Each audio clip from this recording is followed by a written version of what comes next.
Greetings to Pathophysiology. This is Chapter 1, Introduction to the Basics of Patho, and it goes into a lot of the definitions that we'll be using during the semester in Patho.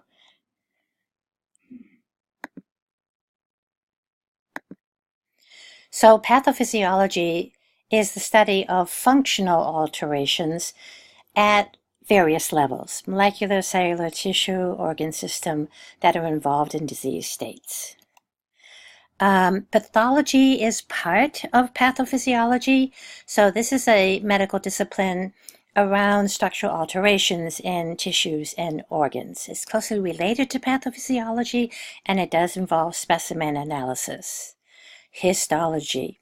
Very often, biopsies are made, and a pathologist is going to then section them, stain them, and look at them under the microscope, and then determine the degree of pathology or disease progression. Now, the primary concepts, what very often you're looking for is how oxygenation is compromised. Remember that oxygen and glucose are taken up by cells to do cell respiration, to make a lot of ATP, energy building blocks in order to synthesize, etc. So if oxygen carried by hemoglobin in red blood cells is compromised, circulation is compromised, for example, then the tissue perfusion of oxygen is going to be compromised, and very often without oxygen for a long enough period of time, the cells start to die, and that would obviously impact tissue integrity. And the subconcepts of that is going to be the outcome. So if you have problems of oxygenation and perfusion, that would lead to the starvation of cardiac cells, and they start to die, then that would be an example of a heart attack or a myocardial infarction. So this is a good flow chart to show you the progression, because all pathological diseases are along a continuum. There is a beginning, very often subclinical, and then you reach a tipping point where an obvious disease is manifested. So you could have inflammation, you could have metabolic alterations in the blood flow. It could be, for example, an atherosclerotic plaque. And as the plaque gets larger and blood flow is impeded, then the perfusion of the tissue is going to be compromised. The delivery of oxygen is going to be compromised. And when you get to that tipping point where now the cardiac cells are starved of oxygen and they die, then that would result in a heart attack or a myocardial infarction. So health obviously is the absence of disease, and health and illness can be seen as points along a continuum. So a disease is a situation that impairs functional ability. It could be something like hypertension, which could be caused by undiagnosed, untreated hypertension, etc., etc. Illness is going to be the individual's subjective experience with a disease. And that means that it can be affected by any number of factors: beliefs, knowledge, cultural factors, etc. So a disorder is a disruption of physiological or psychological function. So an example would be a person has leukemia and there are going to be disruptions to blood clotting, for example, or it could be disruptions to the ability to kill your pathogens, and those would all be part of the disruption or disorder. A syndrome, on the other hand, is a group of signs and symptoms. So one example that I would use would be AIDS, acquired immune deficiency syndrome. So a person who is in full-blown AIDS could have lymphoma, could have herpes, could have retinitis. They could have any number of diseases that then becomes a syndrome. So a syndrome is a collection of signs and symptoms. Risk factors. That could be any and all things external and internal. Very often we now look at genetics, we look at DNA, we look at lifestyle factors, and we look at social determinants of health. Other risk factors could be modified and others not so much.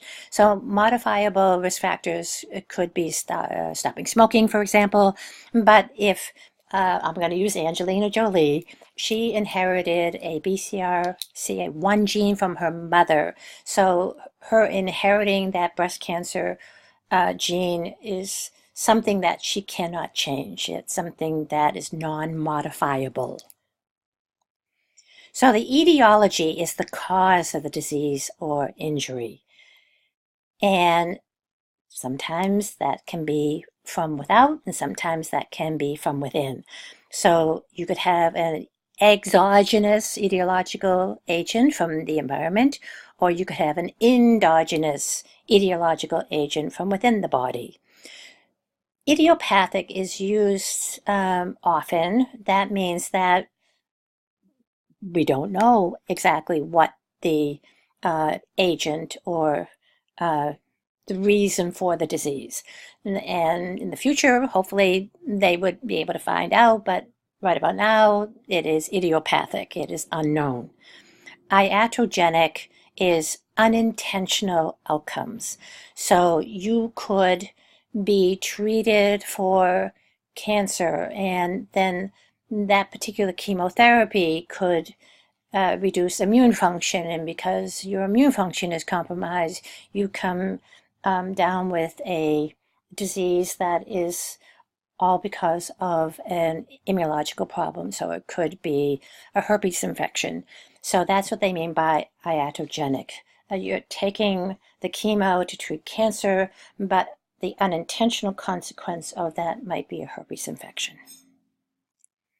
Pathogenesis, the birth of pathology. So birth or origin of the sequence of events. And this is going to be structural and or functional alterations.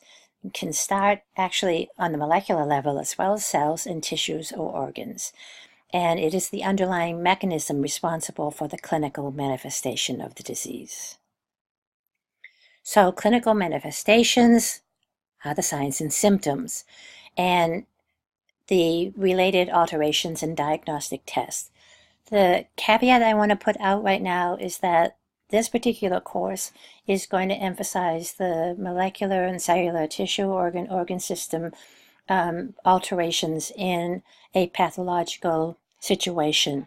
The signs and symptoms, treatment, drugs, that would be covered later in your clinical courses. So as much as your clinical manifestations are the objective signs of a disease, objective symptoms of the disease, and perhaps syndrome of the disease, that is going to be covered in clinical and not emphasized in this particular course. So under clinical manifestations, it can be acute. So if you have influenza, you are acutely ill for perhaps a week, and then it resolves and you're fine. Chronic, for example, tuberculosis, that is going to be a disease that's going to play out over a matter of weeks or months or years. Exacerbation is an increase in the severity of the disease, and the remission is a decrease in the severity of the disease. So the linking of pathophysiology to diagnosis and treatment, we're going to emphasize the pathophysiological events in this class, but in clinical, the diagnosis and treatment would be covered. And so it's a building process. So genetics. We have been able to sequence the human genome, and so the challenge now is to identify those sites on the DNA and the chromosomes where you have the aberration or the alteration or the mutation of genes that can lead to disease. That is the study of genomics. Epigenetics is a field that is really coming into its own, and that has a lot to do with non inherited mutations in the DNA. So it's not a matter of altering your A's or your T's or your G's or your C's. It's more a matter of, it could be environmental, but it also could be, I don't know, abuse. So a child could have been abused at 2 years of age, and that is able to modify the structure of the DNA, not on the level of the A's, T's, G's, C's, but it is going to be on the level of whether that gene is going to be transcribed and translated or not. So we realize that it's going to be both inherited genetic that can play out in the disease process, and also environmental influence on which genes are going to be expressed or repressed or altered. So it's going to be both the genomics as well as the epigenetics or epigenomics. Nutrition, as we all know, we should absolutely understand that poor nutrition is a risk factor in disease. And very often having a disease like type 2 diabetes mellitus, that you are very often, it could be triggered by high intake of carbo and fat in obese people. It also, once diagnosed and treated, very often you treat it on the level of nutrition. So the person is going to be extremely aware of what they are taking in as far as their carbo, fat, protein intake at each meal.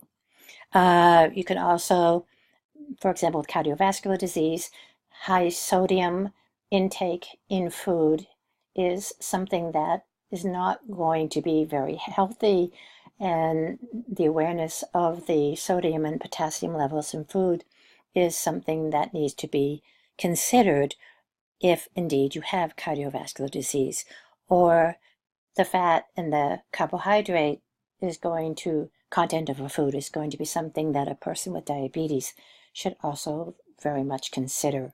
So nutrition, that's one of the many ways that it can play a part in patho. Okay, lifespan considerations, your pediatric populations. So genetic variabilities, you could have things that happen during fetal development.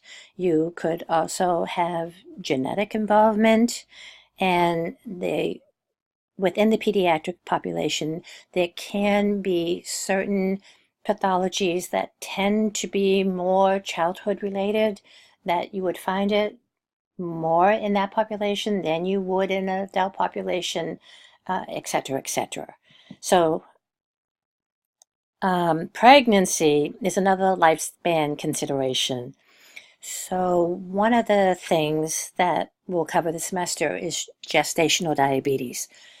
Women pregnant have no previous diagnosis of any type of diabetes mellitus, but that in some women, the hormones of pregnancy start to alter physiological circumstances whereby they now are like a type 2 diabetic. And that is a lifespan consideration in the pregnancy, which could affect the fetus as well as the mother. And then once the woman gives birth to the baby, then that condition then just goes away and the person is fine. But that is another lifespan consideration. Older adults, age-related changes in physiology, like everything else, cells age, and tissues and organ systems age, and then that can lead to short and long-term consequences. Okay, so we've got morbidity and mortality, which is something that absolutely is going to get played out in disease processes. So with epidemiology, you are talking about populations. So every year we have flu epidemics, and what epidemiologists are going to do is to try to follow, trace So it could be that in California, that the epidemiological data shows that 60% of the population was affected by and came down with the influenza virus of 2017, but in the Boston area, only 20%. So that's the type of study of populations with a disease state. The incident is the number of new cases of a disease, and the prevalence is the number of individuals of a defined population who already have the disease or condition. Now, public health is something that we're not going to address specifically in this course, but there are other courses that you're going to be taking that would go into public health considerations. Okay, mortality and morbidity.